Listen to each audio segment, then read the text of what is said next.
Bismillahirrahmanirrahim. Bugünkü sualımız belədir.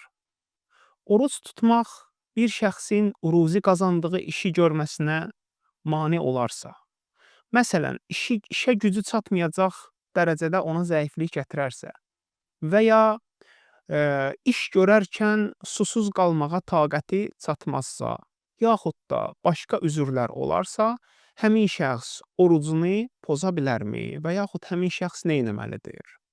Cavab belədir.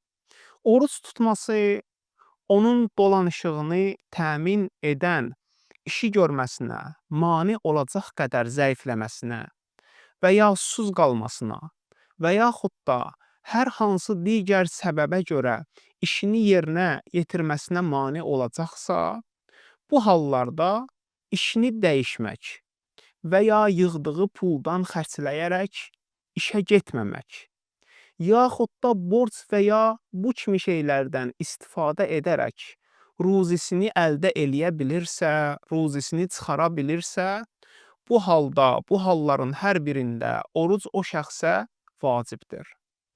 Əks təqdirdə orucun vacibliyi onun üzərindən götürülür. Diqqət eləyək bura, amma ehtiyat vacibə əsasən qeyd elədiyimiz fərzdə işini davam etdirməyə kifayət edəcək çətinliyi üzərindən qaldıracaq qədər yeyib içməyi məhdudlaşdırmalıdır. Artıq oturub istədiyi qədər yeyib içə bilməz. O miqdar ki, həmin miqdar yeyib içmək o şəxsin susuzluğunu, zəifliyini aradan qaldıracaq, ondan artığın yeyə bilməz. Daha sonra imkanı çatdığı təqdirdə, yəni işi davamlı bu şəkildə getməyəcəyi təqdirdə işini dəyişərsə və yaxud da ki, mümkün olarsa, tutmadıqları günlərin qəzasını yerinə yetirməsi vacibdir. Elhamdülillahi Rabbil alemin və sallallahu alə Muhammedin və alihi tahirin.